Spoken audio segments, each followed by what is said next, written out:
Hey, and welcome to Pilates Done Right. My name is Melanie, and I am going to take you through just a short workout on a reformer, just something that I'm doing today to give myself a little bit of exercise. We've had kind of a stressful week as we're having a stressful week as we're preparing for a major hurricane here.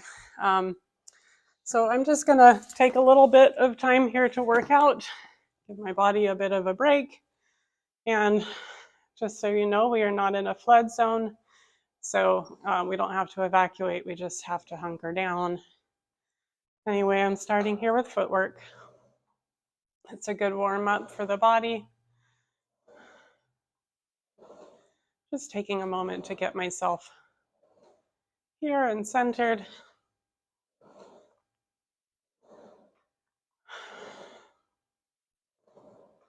Bringing it down to the toes on the foot bar with the heels lifted slightly.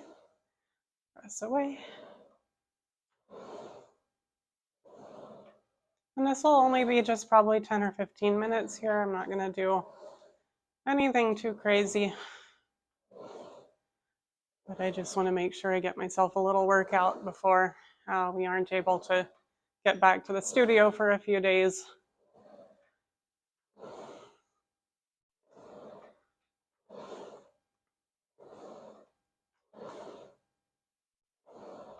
And last position of the feet here, heels wide.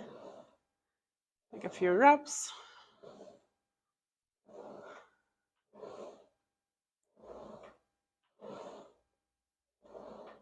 And one thing I like to do, both in my own personal workouts and in planning workouts for clients, is to work on flow.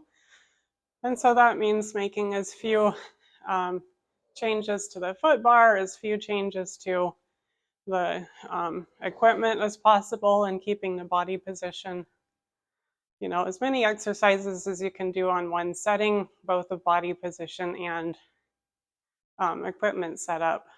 That makes it better for the client. It's a better mind-body experience without all the stops and starts. So just a little piece of, excuse me, a little piece of something there. Go right into running in place. I love this one. If you know, you know, right? Such a nice place to be. Keeping the hips nice and stable. Knees tracking straight to the ceiling. That's good. Okay, next I'll do supine arms. You probably need to drop a spring. So excuse my strange spring change there. I kind of forgot and grabbed the loops first. Okay. Honestly, I'm just not feeling like the 100 today. So just take some arm circles here.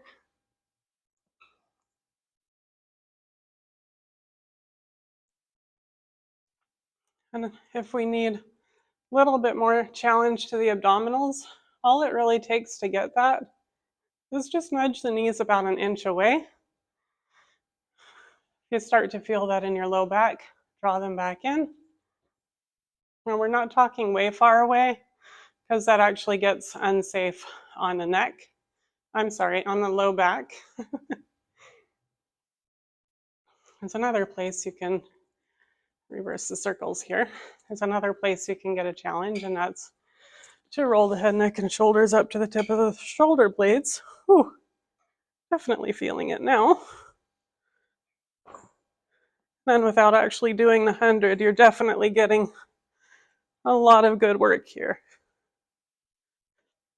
I have no idea how many circles I've done, but roughly the same on each side. Oh, I need a second. Take some tricep work next. Just bending and straightening the elbows here. We want to keep the wrist straight as well, so we're not breaking the wrist as we draw those down. I keep it nice and straight. And I'm feeling like my body probably needs some iron cross. Oh, sweating now. One more. Oh, okay. Rest the feet. And with the setting that I have, which is 2 red springs now, I started footwork on 3 reds, and then I went down to 2 reds. That would be heavy springs if you've got a different kind of reformer. Okay, so now I'm ready to go into, work my way out here. Go into just some feet and straps. Oh, what everybody needs right before a hurricane. Yes.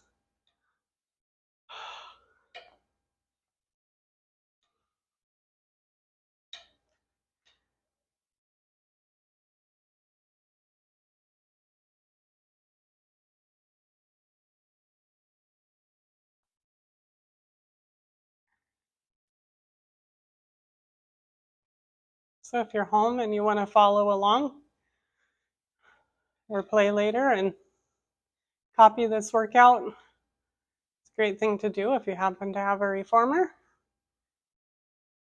We're just trying to make these circles as evenly as possible, as even as possible, and doing about the same amount in each direction. As for size, we really want to make it will depend on the body. So we want to be able to keep the abdominals pulling in the whole time. We want the ribs to stay down. The upper body really should be fairly still on the reformer.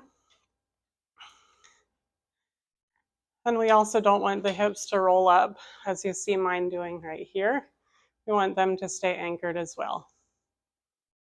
I'm going to go into frogs, so heels together, toes apart.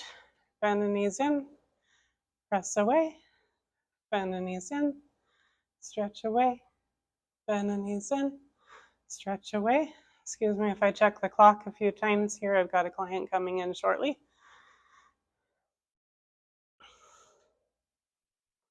And swimming frogs last. Bend the knees in, legs out to a capital V, drag the heels down together. Bend the knees in, capital V, down together. Bend the knees in, capital V, down together. Then we reverse out to the capital V. Knees in, heels together, stretch away, capital V. Knees in, heels together, stretch away, capital V. Knees in, heels together, stretch away. Last one, heels together, stretch away. And I'm going to just take a little inner thigh stretch here. Actually more of like a butterfly stretch, getting just a nice pleasant place to be here. All right, coming out of the loops. I'm not going to be using the box today. I don't really have time to pull it out, wash it off, everything before my client comes in. So we're going to skip what I would normally do in a workout on that, just for time's sake.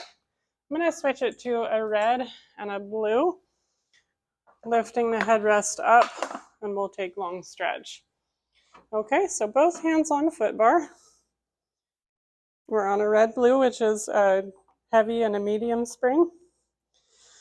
All right, both hands on the foot bar. The feet are in the space right here between the shoulder blocks on the headrest, which is lifted, or just in front of the headrest, which is lifted. Bring ourselves into that plank. Oh, this way. Draw the carriage in all the way. Take a couple more reps here. Planks are absolutely wonderful for you. Probably not what you want to hear, because if you're not a fan of planks, you're really not a fan of planks.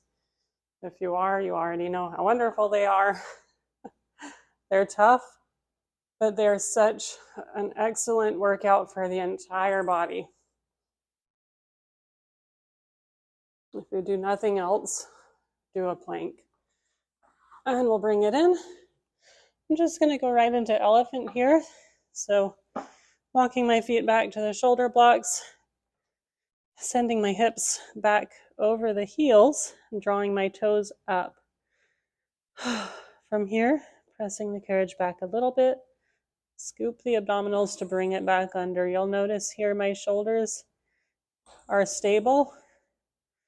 Upper body's not moving at all. It's only the lower abdominals, bringing it back under me into that hamstring stretch. Back of the legs presses the carriage away a little bit, and we just draw it right back under. 2 more. Last one. And that's good for that. I'm just going to finish here with a lunge stretch. So I'll place my foot right behind, or my shin right behind the bottom of the foot bar here. My other leg is on the carriage. My knee is down. My foot is up against that shoulder rest. From here, I'm just bending this front knee, pressing the carriage back after I drop it to 1 red. And we're going down into that lunge. Now, this is a hard one for some people to find, but the muscles that we're looking to stretch are the front of the hip on the leg that's on the carriage. Might help for clients to draw the abdominals in and really try to sink down and definitely bending this front leg. If there's knee discomfort, you can try putting more weight into this leg. Draw it in. 1 more. Another thing I see here is the shoulders up and the head down. So we want to make sure shoulders are down and the chest is open and the head is in alignment with the upper part of the spine. Taking it to the other side. Ordinarily, for a full workout, I would definitely want to get a little bit more abdominals, a little bit more rotation and extension. What I'm going to do instead is just add a little bit of that in when I do the Mermaid next. And then we'll get some good movement of the spine.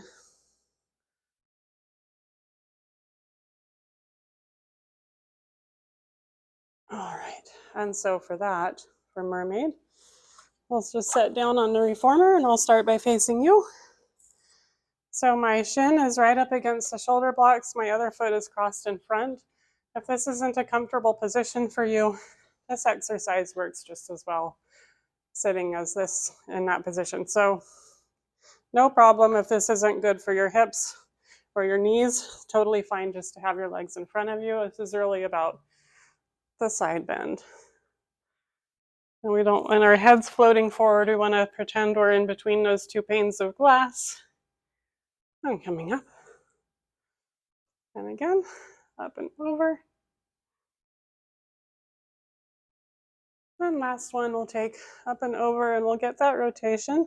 So this is sort of blending the mermaid with a swan.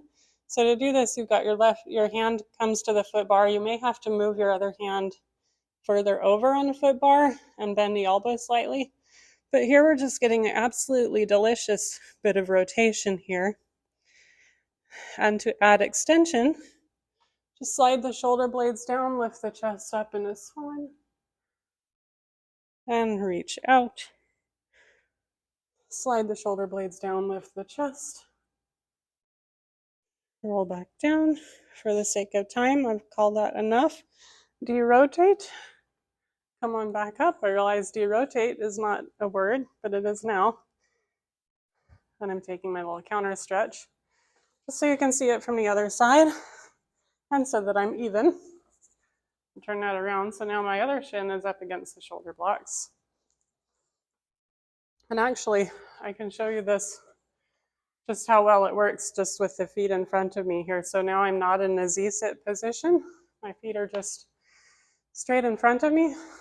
Works just as well.